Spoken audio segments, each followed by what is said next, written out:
আমাকে ডিভোর্স দিও না প্লিজ। স্বামী সংসার ত্যাগ করে বাবার বাড়িতে এসেছি আজ সবেমাত্র 7 দিন। এর মধ্যে আজ নাকি কোথা থেকে এক ছেলে পক্ষ এসেছিল বিয়ের ব্যাপারে কথা বলতে। মাকে পরিষ্কার জানিয়ে দিয়েছি আমি আর কোনো বিয়ে শাদী করব না। মা বলেছিল তারা নাকি বলেছে বিয়ে না করুক, তাদের সাথে যেন একটু দেখা করি। দরজা বন্ধ করে আমি আর আমার 3 বছরের মেয়ে নরিনকে নিয়ে শুয়ে আছি। মাকে স্পষ্ট করে আবারও জানিয়ে দিয়েছি তাদের চলে যেতে বলো, আমি বিয়ে করব না। আমি ইরিনা সুলতানা। আজ 7 দিন হলো আমার ডিভোর্স হয়েছে। ডিভোর্স হওয়ার কারণ আমার স্বামী, স্বামী বললে ভুল হবে, এখন থেকে সে আমার প্রাক্তন স্বামী। তার নাকি এখন আর আমার প্রতি ভালোবাসা জাগে না, কারণ সে একজনকে ভালোবাসে। সে আর কেউ না, তার অফিসের কলিগ। আর তার কলিগের প্রেমে পড়বেই না কেন? এত রূপবতী আর আমি তার কাছে তুচ্ছ।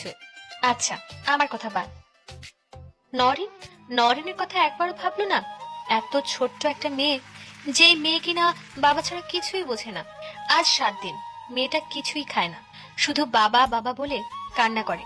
আচ্ছা, শিহাবের একটু বুকটা কেঁপে উঠলো না এই পরীর মতো মেয়েটাকে রেখে তার কলিগকে বিয়ে করতে? আজ 3 দিন শিহাব নতুন বউ ঘরে নিয়ে এসেছে, খুব ধুমধামেই বিয়েটা সেরেছে। তাহলে কি শিহাব ডিভোর্সের জন্যই এতদিন অপেক্ষা করেছিল? নতুন বউ অনেক আনন্দে আছে হয়তো। দোয়া করি সে ভালো থাকুক, খুব ভালো থাকুক। যে একদিন বলেছিল ইরিন তোমাকে খুব ভাগ্য করে পেয়েছি, তুমি আমার নিয়ামত, তোমাকে কখনো হারাতে পারবো না, তাহলে সবকিছুই কি মিথ্যা ছিল? যাই হয়ে যাক, শিহাব ভালো থাকুক। আমি নরিনকে নিয়েই বাকি জীবনটা পার করে দিব। আল্লাহ, তুমি আমাকে ধৈর্য শক্তি দাও। নরিন যেন কোনোদিন বাবার অভাব বুঝতে না পারে, ওর সব আবদার যেন আমি পূরণ করতে পারি। আর দেরি নয়, কালকেই যাব কোনো একটা চাকরির খোঁজে। প্রথমে যাব আমাদের পাশের প্রাইমারি স্কুলটাতে চাকরির জন্য আবেদন করতে। বাবা যতই না করুক, 1 মাস, 1 বছর, 2 বছর, কত দিনই বা এভাবে থাকা যাবে? তারপর আবার মেয়েটার পড়াশোনা করাতে হবে। মা, আমি একটু বাইরে যাচ্ছি, আসতে একটু দেরি হতে পারে। তুমি নরিনের খেয়াল রেখো। নরিন এখনো নানা ভাইয়ের সাথে খেলা করছে।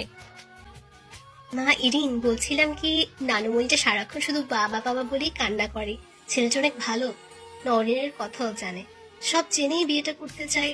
কাল তোকে দেখতে পাইনি বলে আজ আসবে বলেছে। মা, তুমি কি পাগল হয়ে গেছো নাকি?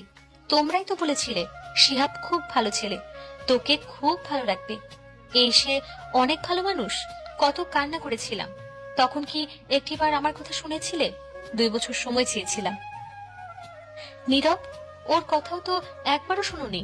থাক, বাকি সব কথা মা, আমি আসছি। নরিনের খেয়াল রেখো। শোন আমার কথা। আরে নীরবই তো। ডেকো না আমায়, আসছি আমি। নরিন ঘুমাচ্ছে, মেয়েটা ঘুমালে আরো বেশি মায়া লাগে। বুকটা মোচড় দিয়ে উঠলো, 2 ফোঁটা নোনা জল পড়তেই মেয়েটা ঘুম থেকে উঠে গেল। মেয়েটাকে কিছুক্ষণ আদর করে ওর নানা ভাইয়ের কাছে দিয়ে আসলাম। ওর জন্য খাবার তৈরি করতে হবে, চুলাতে গিয়ে খিচুড়িটা বসিয়ে দিয়ে আসি। আজ নরিনকে খুব স্বাভাবিক লাগছে। অন্যদিন ঘুম থেকে উঠেই সবার আগে বাবাকে খোঁজে, কিন্তু আজ হাসি খুশি ভাবেই ওর নানা ভাইয়ের কাছে চলে গেল। আমিও একটু স্বস্তি পেলাম, মেয়েটা হয়তো ওর বাবাকে ভুলতে যাচ্ছে।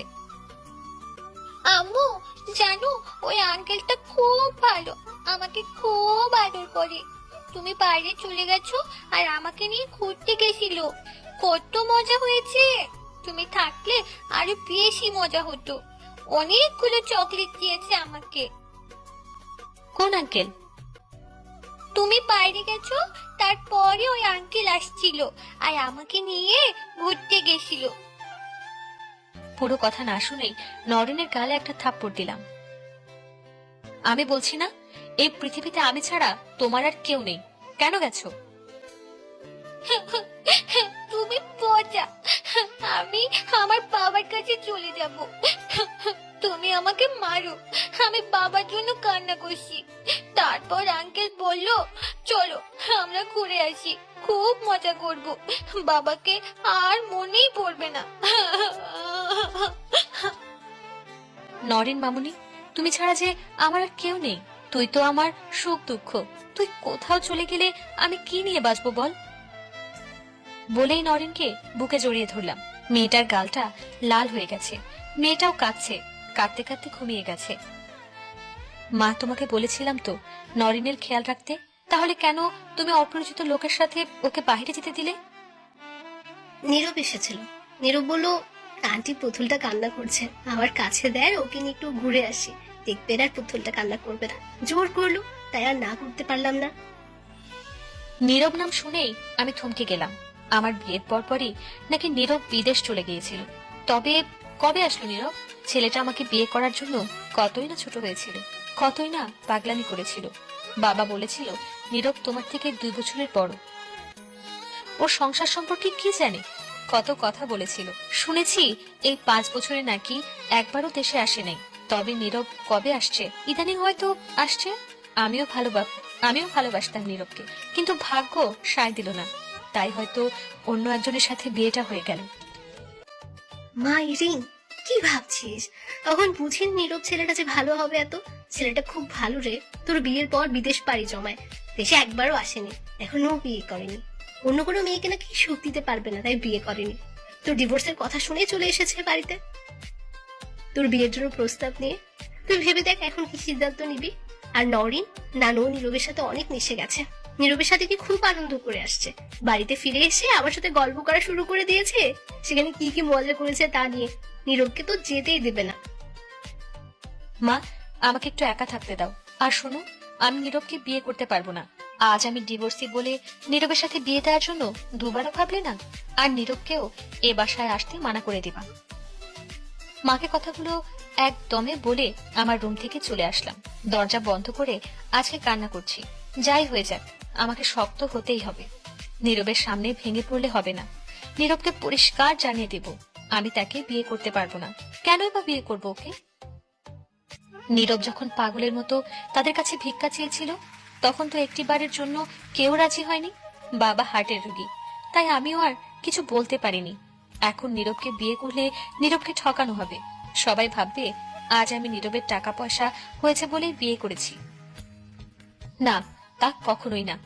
আমার মেয়ের জন্য আমি একাই যথেষ্ট। আমাকে এভাবে ভেঙে পড়লে হবে না।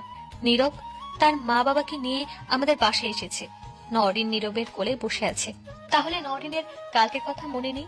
ওকে যে মারলাম। ইরিরা, কেমন আছো? কাল নওরিনকে নিয়ে ঘুরতে বের হয়েছে বলে তুমি ওকে মেরেছো কেন? আমার কোনো কথা নেই, শুধু তাকিয়ে আছি মানুষটার উপর। আগের মতোই আছে। এই মানুষটা জানতো আমার প্রিয় রং কি, কোন খাবার বেশি পছন্দ করি, কার সাথে বেশি মিশি, কোন সাবজেক্ট পড়তে বেশি ভালোবাসি। আমার নীরবতা ভেঙে নীরবের আম্মু বলল, মা, না, আমি বুঝতে পারছি তোমার ওপর দিয়ে এখন কি যাচ্ছে, তবুও বলি, নীরব তোমাকে অনেক ভালোবাসে। যদি তুমি রাজি থাকো তাহলে নওরিনকে আমার নাতনি আর তোমাকে নীরবের বউ করে আমাদের বাসায় নিয়ে যেতে চাই। মাফ করবেন আন্টি, নীরবের সাথে আমার সম্পর্ক অনেক আগেই শেষ হয়ে গেছে। এখন আর আমি চাই না নতুন করে আবার কোনো সম্পর্কে আবদ্ধ হতে। আমি পারবো না এই বিয়েটা করতে। আন্টি, আমি একটু আলাদা করে ইরিনার সাথে কথা বলতে চাই। আমার রুমে আমি আর নীরব চুপ হয়ে বসে আছি। আমার নীরবতা ভেঙে, নীরব, তোমাকে অনেকদিন পর দেখলাম, প্রায় 5 বছর পর। তোমার বিয়ের পর তোমাকে দেখতে পাবো না বলে বাড়িতে আসার কথা ভাবিনি কখনো। অন্য কোনো মেয়েকে সুখী করতে পারবো না বলে বিয়েও করেনি, কারণ তুমি ছাড়া আমি কাউকেই ভাবতে পারিনি আমার বউ হিসেবে। অনেক পরিবর্তন হয়েছে তোমার। আমি চাই আমার ভালোবাসা দিয়ে তোমাকে আবার আগের মতো করে নিব, সেই আমার আগের ইরুর মতো। তুমি কি ভাবছো নওরিনের কথা? নওরিনকেও নিয়ে যাব তোমার সাথে, ওকে আমার মেয়ের মতো করেই রাখবো। বিশ্বাস করো ইরু, তোমাকে আজ এভাবে পেয়ে যাবো কখনো ভাবিনি। তোমার বান্ধবীর কাছ থেকে তোমার ডিভোর্সের কথা শোনার পরই আর এই সুযোগটা ছাড়তে চাইলাম না। ইরু, তোমার অতীত নিয়ে আমি কোনো কথা বলবো না, শুধু বলবো আমার তোমাকে লাগবে ইরু, শুধু তোমাকেই লাগবে। কান্নামাখা কণ্ঠে কথাগুলো বলে গেল নীরব। আমি একজন ডিভোর্সি, তারপর আবার আমার একটা মেয়ে আছে, আর আমাদের সম্পর্ক অনেক আগেই শেষ হয়ে গেছে। আমি এখন আমার মেয়েকে নিয়ে চাই না তোমাদের বাসায় যাই। আর মানুষজনই বা কি বলবে? বলবে আজ তোমার টাকা পয়সা হয়েছে, তার লোভে একটা মেয়ে নিয়ে। ব্যাস, অনেক বলেছ, আর না। প্লিজ ইরু, আমাকে ফিরিয়ে দিও না। চলো, আমরা শেষ থেকে শুরু করি। প্লিজ ইরু, আমি তোমাকে খুব বেশি ভালোবাসি তোমায় ইরু।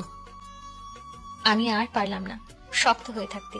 শেষ থেকে শুরু, আজ থেকে আমাদের নতুন জীবন। কিছুক্ষণ আগে আমার আর নীরবের বিয়েটা শেষ হলো। নরেন তো খুব খুশি, বাবাই বাবাই বলে নীরবের মাথা খাচ্ছে। 6 বছর পর আজ আমাদের দুটো সন্তান, নরিন আর ইফাত। নরিনের 9 বছর, ক্লাস 4-এ উঠেছে, আর ইফাতের 4 বছর। নরিন ইফাতকে অ আ পড়াচ্ছে আর দুষ্টামি করছে। হঠাৎ আমার ফোনটা বেজে উঠলো। Unknown number. কল রিসিভ করতেই ওপাশ থেকে, ইরিন, আমি শিহাব বলছি। কেমন আছো তুমি? আমার মেয়ে কেমন আছে? শিহাব সাহেব, আমি খুব ভালো আছি। আর আপনার মেয়ে বলে কার কথা বলছেন?